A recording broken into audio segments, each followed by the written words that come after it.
చీకట్లో ఉండిపోతే నీడ కూడా నీకు తోడు రాదు. బాధల్లోనే ఉండిపోతే సొంత ఆలోచనలు కూడా సాయానికి రావు. మనసు నిబ్బరం చేసుకొని ముందుకు సాగడమే జీవితం.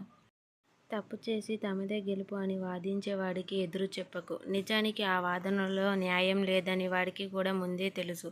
అహం అడ్డుగా ఉండడం వల్ల ఒప్పుకోడు. సముద్రంలో ఎటు చూసినా నీళ్ళే కనిపిస్తాయి కానీ తాగడానికి గుప్పెడు నీళ్లు కూడా పనికిరావు. అలాగే మన చుట్టూ ఎన్ని బంధాలు ఉన్నా మన అనుకున్న భావం ఎదుటివారిలో లేకపోతే మనం ఎంత తాపత్రయపడినా అది వృధా ప్రయాసమే అవుతుంది. జీవితంలో కొన్ని జ్ఞాపకాలు మర్చిపోతే కానీ బ్రతకలేం. కొన్ని గాయాలను గుర్తుంచుకుంటే కానీ ఎదగలేం. బాగుండటం అంటే బాధలు లేకుండా ఉండడం కాదు. మనకు ఎన్ని బాధలు ఉన్నా అవి చెప్పుకోవడానికి మనకంటూ ఒక మనిషి తోడు ఉండటం. 100 వంకర మాటలు మాట్లాడే బదులు సూటిగా ఒక మాట మాట్లాడు నీ విలువను పెంచుతుంది. దీపం మీద కోపం వస్తే చీకటి అయ్యేది మీకే. ఆకలి మీద కోపం వస్తే కడుపు మాడేది మీకే. ఇష్టమైన వారి మీద కోపం వస్తే ఒంటరి అయ్యేది మీరే. మీ గమ్యం ఏమిటో ప్రతి ఒక్కరికి చెప్పాల్సిన అవసరం లేదు. మీరు గమ్యం చేరుకున్నాక వాళ్ళే మీ దగ్గరికి వస్తారు. 100 మంది శత్రువుల కన్నా ఒక నమ్మక ద్రోహి చాలా ప్రమాదం. నీ మంచి కోరుకునే వాళ్ళను దూరం చేసుకోకు. స్వార్థంతో పొగిడే వారిని నీ దగ్గరకు రానివ్వకు. నీ గురించి ఎవరు ఏమనుకున్నా నవ్వుతూ ఉండు.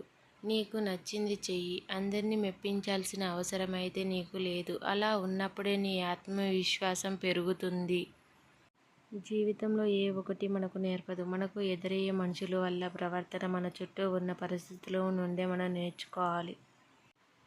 ఈ సమాజం ఎలా ఉంటుందో చూడడానికి కళ్ళే అవసరం లేదు. మనసు ఉంటే చాలు. నిమిషానికో మనిషి నిజస్వరూపం కనబడుతుంది. నీ ఆనందాన్ని పంచుకునే వారికంటే నీ బాధను పంచుకునే వారికే ఎక్కువ విలువనివ్వు. నీ ఏకాగ్రత పెంపొందే కొద్దీ ఎక్కువ జ్ఞానాన్ని ఆర్జించవచ్చు. ఎందుకంటే ఏకాగ్రతే జ్ఞాన సముపార్జనకు ఏకైక మార్గం. మనం ఎప్పుడు గెలుపు చప్పట్లే కాదు, ఓటమి నిశ్శబ్దాన్ని కూడా అనుభవించాలి. ఎందుకంటే ఇది దేవుడు ఆడించే ఆట. ఆయనకు ఇష్టం వచ్చినట్లే ఆడాలి. మనకు ఇష్టం లేకపోయినా. నిరాశ అనేది ఓటమికి ముఖద్వారం లాంటిది. ఎంత త్వరగా బయటపడితే విజయం అంత త్వరగా లభిస్తుంది. మీ యొక్క కష్టాలు మీకు ఎలా బ్రతకాలో నేర్పిస్తాయి. ఎవరిని నమ్మాలో ఎవరిని నమ్మకూడదో అర్థమయ్యేలా చేస్తాయి. అందుకే కష్టాలు వచ్చినప్పుడు నేర్చుకోవడానికి ప్రయత్నం చేయండి కానీ పారిపోవడానికి ప్రయత్నించకండి. మనకు ఎంత ఇష్టమైన ఆహారం అయినా ఎక్కువగా తింటే విరక్తి వస్తుంది. కొంతమంది మనుషులకి కూడా అంతే ఎక్కువగా ప్రాముఖ్యత ఇస్తే వాళ్ళకి మనపై విరక్తి వస్తుంది. మన జననం ఒక సాధారణమైనదే కావచ్చు కానీ మన మరణం మాత్రం ఓ చరిత్రను సృష్టించేదిగా ఉండాలి. ఈ సమాజం దృష్టిలో గొప్పగా ఉన్నా లేకున్నా పర్వాలేదు కానీ మీ మనస్సాక్షి ముందు గర్వంగా తలెత్తుకొని బ్రతకగలిగితే అంతకంటే గొప్ప జీవితం లేదు. శరీరాన్ని చూసి ఇష్టపడే ప్రేమ అవసరం తీరే వరకే ఉంటుంది కానీ మనసును చూసి పుట్టే ప్రేమ మరణం వరకు ఉంటుంది. అడవుల్లో తిరిగిన రాముడు చెడిపోలేదు. అంతఃపురంలో పెరిగిన రావణుడు బాగుపడలేదు. వ్యక్తిత్వం అనేది ఆస్తిలోనో అంతస్తులోనో ఉండదు. ఆలోచనలో ఆచరణలో మాత్రమే ఉంటుంది.